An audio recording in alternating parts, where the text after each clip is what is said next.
Nakita na natin yung mga natatapos na nila ng poste dito, no? So ilang piraso lang yun, no?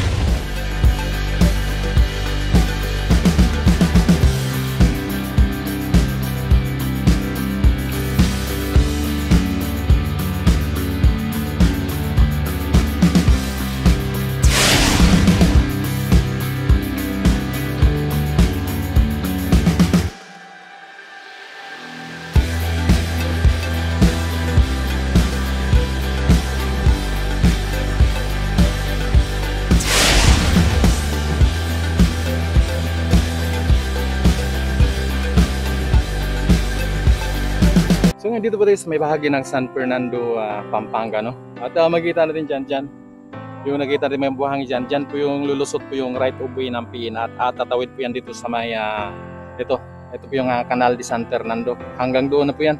So makikita natin mababa lang yung tubig at mahalata na natin yung burak, no? At makikita natin na yung papasok yung tubig. So yan, no? Papasok yung tubig dito sa may bahaging ito. At tatawid yan dito.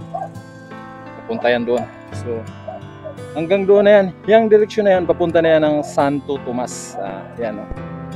So magmula dito hanggang doon sa may San Fernando Station ay nasa mga, siguro di ako nagkakamali, higit 1 kilometro ang distansya nito. So magmula doon sa may San Fernando, gagawing San Fernando Station, hanggang dito ay wala pang construction. Nagkakaroon lang ito ng construction itong ECR doon na banda sa may San Pedro. So yun, papunta doon na bahagi, no? So doon sa unahan dyan, doon na yung mga poste na itayo na nila. So yan ang pupuntahan natin ngayon. Papunta doon kung mayroon silang bagong development ditong bahagi na ito.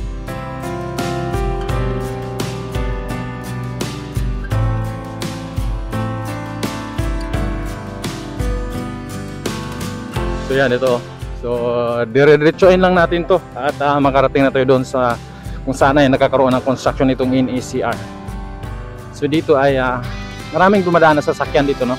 So itong kalsada nito nasa harap natin, kasama pa ito dito sa right of way ng PNR. Yan. Yung mga maraming tricycle dumadaan to. Yan. Ito sa sarado to dito.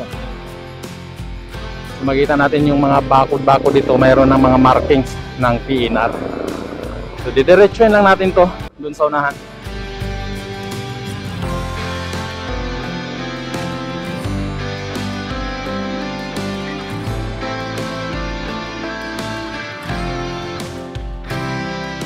So itong dinadaanan natin ay kasama pa ito ng right of way ng PNR. At didiretso na ito doon.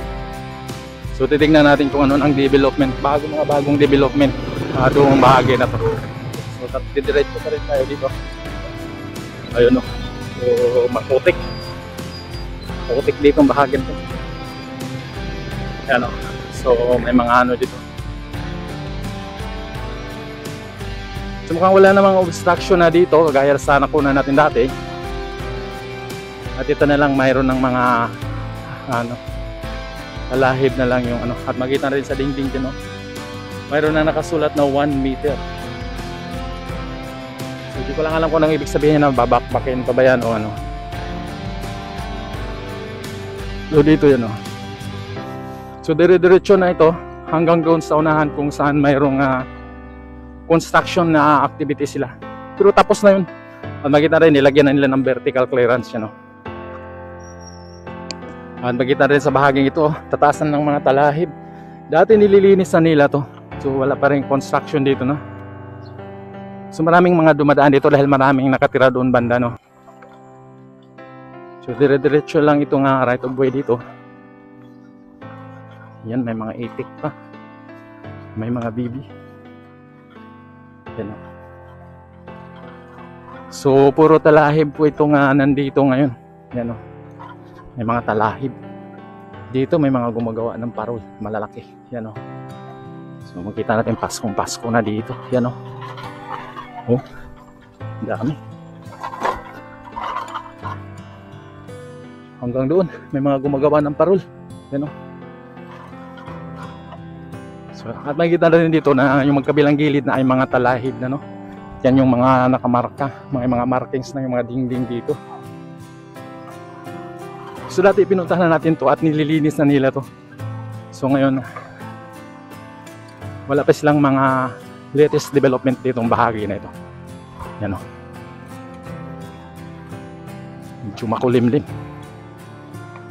Makulimlim yung araw. Yan o. So may mga truck dito nakaparada.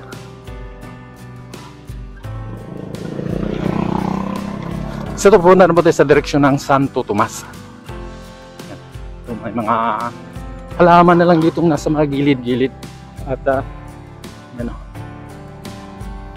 So mukhang okay naman ang right of way dito. Di ko lang alam kung bakit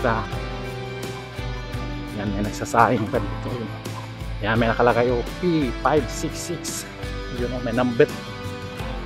So yan po yung mga poste na itatayo nila dito. So kung makikita rin to, mukhang pumikipot na siya dahil sa mga talahib.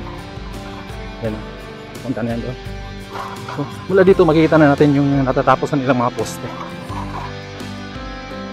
Yan. So dito nung tagbaha, malalim ang tubig dito ng bahagi nito. So ito din yung original na right of way ng PNR, no? So yan, makikita natin dito. Kumbaga ini-extend na nilalapadan lang nila itong right of way dito dati. Sa ngayon bagong right of way ng NEC, yan o. So malapad na ito, no? Wala na ganong obstruction dito ng bahagi nito. Yan o. So malinis na itong right of way dito ng bahagi nito. Yan o. So mula dito makita na natin yung mga natatapos na nilang mga poste. So ilang piraso din yung mga poste dyan na natatapos nila. Yan o. Oh, may nagtitinda ng isda. Yan o. So, yan o. Parang kumikipot na yung daan dito dahil sa mga talahib. Nung pumunta tayo dito, mababa pa itong mga talahib na ito. Ngayon mataas na. Yan o. At makita rin natin dito yung ginagawa nilang poste. So yan na. Hanggang doon na yan. Ilang pirasong poste din natatapos nila dyan bago lumaktaw at diretso na doon sa kung saan sila naglalagay na ng mga bayadak. Yan. Siya no. Nakita na natin yung mga natatapos na nila ng poste dito, no. So ilang piraso lang yan, no. 1, 2, 3, 4. So yan. Matagal nilang tapos yan. Makita natin meron ng mga halaman dyan sa baba. So magmula ng San Fernando Station na nasa mga siguro mula dito 2 kilometro ang distansya niyan or higit pa. So dito naglalagay sila ng poste. Ito pala yung may construction. So pagkatapos diyan lumalaktaw naman yan at doon na yung nagsisimula sila ng paglalagay ng bayadak. Doon na sa may bahagi ng Santo Tomas. Papunta na yan sa direksyon ng may bahagi ng Minaling. Yan o.